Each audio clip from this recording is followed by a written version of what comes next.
Welcome to the Defense and Aerospace Report. I'm Vago Muradian from the 34th Annual Symposium of the Naval Submarine League in Arlington, Virginia. And we have with us Don Jagoe, who is a retired U.S. Navy captain who was the Senior Director for Business Development at Liquid Robotics. Sir, thanks for joining us. It's my pleasure. It's great to be here. You guys have a very innovative product. You've managed to convert wave energy into some of the most robust, longest ranged, if not necessarily the fastest, wave-powered vehicles that can be used for a whole variety of applications. Obviously, you've been working on a lot of programs with the Navy. You guys have an enormous towed payload capability as well, to whether it's sonar arrays or a bunch of other things. Bring us up to speed on what's sort of the latest on the stuff that you can talk about in terms of what you're doing with the Navy. Well, first off, thanks for stopping by. And given that pitch, I think maybe you might be after my job. That was well done. As you say, you know, we have the distinction of being one of the few vehicles in the world that harvests its energy naturally from the environment, wave power converted into propulsion, and then solar power into electrical energy stored in lithium-ion batteries on board.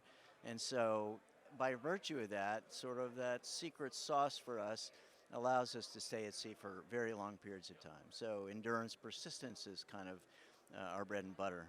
We like to claim that we'll stay at sea on mission for up to a year at a time, and we have successfully done that on many occasions. Well, you've set more records of staying at sea, I think, than any other wave-powered vehicle. That's true. You know, and we have the longest transit of an unmanned vehicle, over 9,000 miles, San Francisco to Sydney, Australia, 411 days. So we trade distance for speed, or speed for distance. However, it's free, so you can afford to do that. As you know, we've had a great deal of success with the Navy. In fact, the Navy was our first DoD customer in 2007, 2010 time period, and it's just grown since then. So we're now doing a variety of things. We're doing some anti-submarine warfare, some passive ASW. We're doing a variety of things for the intelligence community. We are a mainstay of meteorological, environmental assessment, and that goes for the Navy and DoD as well as the oil and gas and academic institutions.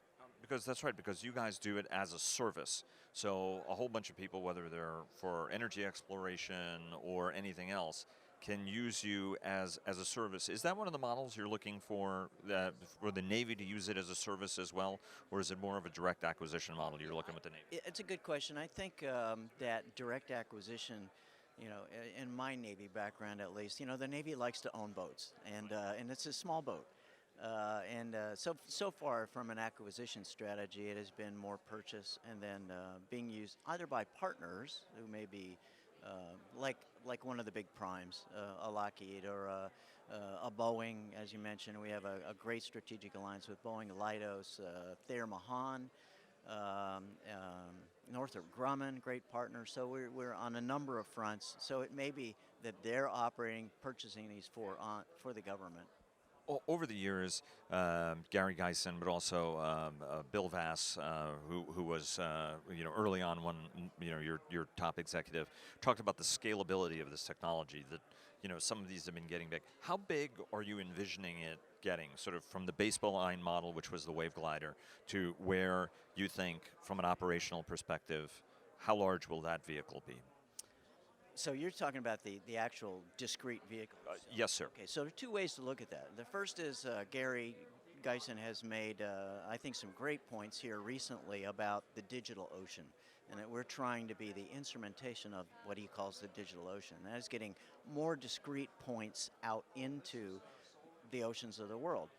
So we think we're very scalable in that sense, and we really like to think of wave gliders as fleets, as nodes.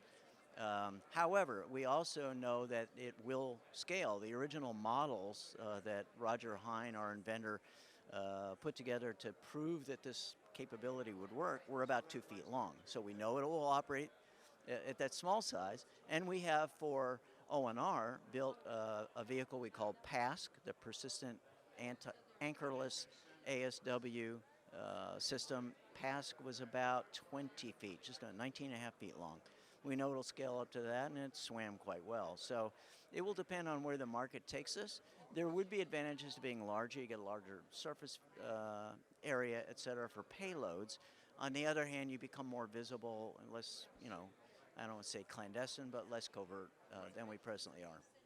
Speaking of that, everything has an acoustic signature, and sonarmen in the U.S. Navy tend to be particularly good at hearing things, and everything has a noise.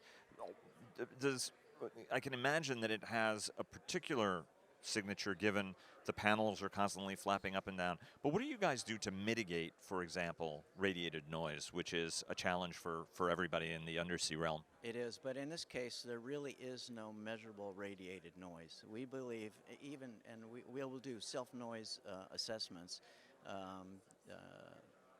There has been a classified study done of the various emanations from the vehicle.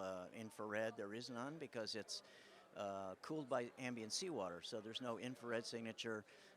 We know that the radar signature is very, very low. From a visual standpoint, you have to get to within about 50 meters to be able to find the thing, which even for ourselves, when we know where it is, when we go out to pick it up, it can be a trying period of time till you see it. And I honestly believe that from an acoustic signature viewpoint, it's so low as to be not really an issue. And for towed payloads, how long of a payload can you tow? Obviously, for any sort of ASW, anti-submarine warfare application, you want to get that long baseline. How long of a thin line array or any other form of array can you pull with the baseline model? Well, we're currently towing 50 meters passive arrays.